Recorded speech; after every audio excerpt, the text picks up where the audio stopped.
Bonjour, je suis Sylvie de la Société d'histoire de Mascouche.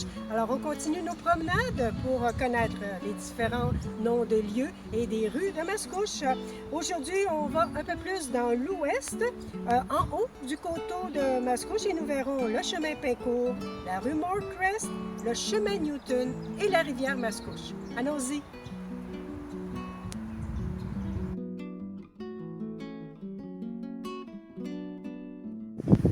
Le chemin Pincourt a une longueur de 4,7 km et est situé entre le chemin Sainte-Marie et le chemin Gascon. Si vous continuez tout droit, rendu là, le nom change pour le chemin Comtois à Terrebonne, Laurent-Lepage à Sainte-Anne-des-Plaines, puis la rue Victor à Saint-Janvier. Donc, en continuant tout droit sur Pincourt, vous pouvez arriver sur la route 117 ou l'autoroute 15. Dès 1830, cette route qui longe d'est en ouest la rivière à partir de l'ancienne montée du Rapide, aujourd'hui le chemin Sainte-Marie, a été connue comme le chemin du rang sud de la petite Mascouche du Rapide. À compter de 1880, il est désigné comme le chemin Pincourt du nom du petit hameau du 18e siècle à la jonction du chemin Comtois, du chemin Gascon et du chemin Pincourt. C'était une halte pour ceux qui se rendaient à la plaine. Il y avait entre autres un magasin général et un bureau de poste.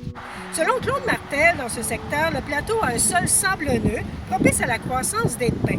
On en retrouvait beaucoup dans ce coin-là et ils étaient relativement petits suite à plusieurs incendies de forêt que ce secteur a connus. Donc, c'est tout simplement un dérivé de petits pins, des pins courts.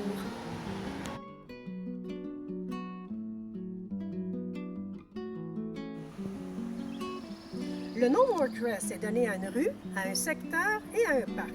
La rue Morecrest est accessible par le chemin Pincourt, non loin du chemin Sainte-Marie, et a une longueur de 650 mètres. William Dyson Moore, fils d'immigrants anglais, est né à Montréal en 1908 et est décédé à Mascouche en 2002. Pionnier du développement durable à Mascouche, M. Moore a développé ce qu'on appelle le Morecrest, un secteur semi-urbain où les règles actuelles d'aménagement du territoire étaient déjà appliquées près de 50 ans avant leur adoption à travers le Québec. Visionnaire, il a décidé de créer et de construire un jardin à l'âge de 78 ans.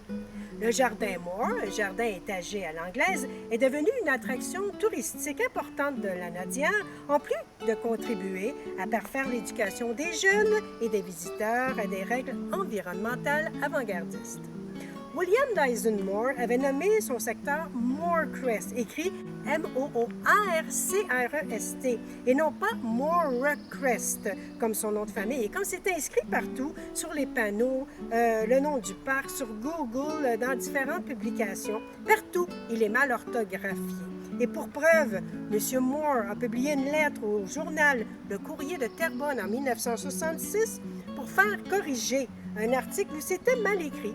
Il insistait pour dire que ce n'était pas Morecrest, qui voudrait dire la crête de Moore, mais bien Morecrest, la crête de la lande. N'oubliez pas que ses ancêtres sont d'Angleterre. Alors, si on consulte le Cambridge Dictionary, le mot Moor, M-O-O-R, signifie une zone couverte de collines, d'herbes rugueuses, plutôt en Grande-Bretagne, par exemple, les langues du Yorkshire. Et dans ce même dictionnaire, le mot crest veut dire la partie supérieure, le plus haut de la colline. Alors, si on examine bien le paysage, ici, tout concorde.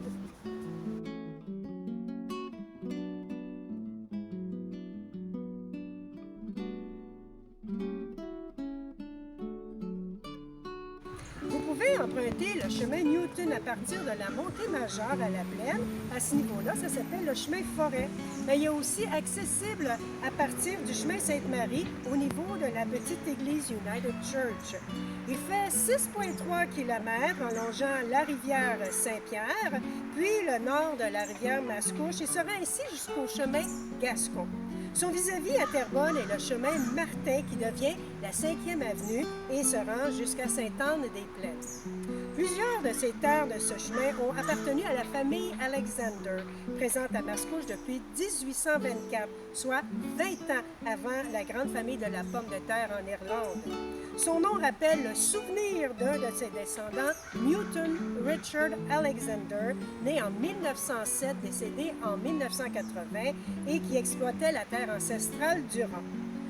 Depuis le 19e siècle, ce chemin a été désigné sous diverses appellations. Par exemple, le rang nord de la Petite Mascouche du Rapide, le chemin de la Petite Mascouche Nord, le rang ou le chemin sud de la Plaine, etc.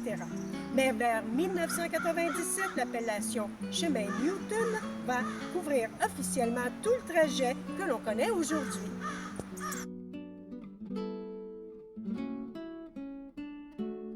Première voie de communication est longue de près de 60 km. La rivière Mascouche prend sa source à Saint-Janvier, Mirabel, et coule paresseusement en terrain argileux en transportant beaucoup de sédiments, ce qui la rend trouble.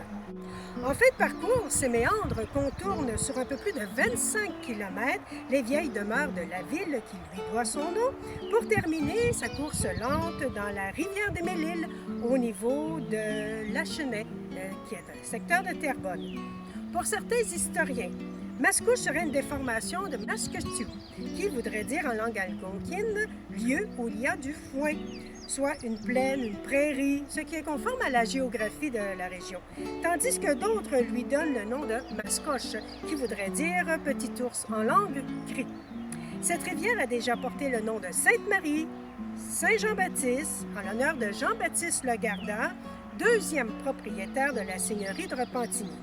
À compter de 1717, son fils Pierre a accordé les premières concessions sur la côte Saint-Jean-Baptiste de la Mascouche avec un camp. Le toponyme Rivière-Mascouche a été officialisé en décembre 1968 par la Commission de la toponymie du Québec. Mais ça a été long avant de changer les panneaux de signalisation, si bien que dans les années 1980, on voyait encore inscrit Rivière Saint-Jean-Baptiste. La rivière Mascouche, comme bien des rivières au Québec, deviendra la colonne vertébrale de l'histoire de la ville de Mascouche. Les ancêtres auront remonté la rivière à partir de la paroisse de Saint-Charles de Lachenay au début du 18e siècle, commenceront à s'établir sur ses berges jusqu'à parvenir à l'emplacement actuel du cœur du noyau villageois.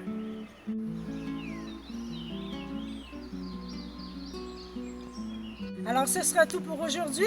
N'hésitez pas à nous faire parvenir si vous avez des questions à propos de votre nom de rue ou des noms de lieux à Mascouche sur la page Facebook de la Société d'histoire de Mascouche. À la prochaine!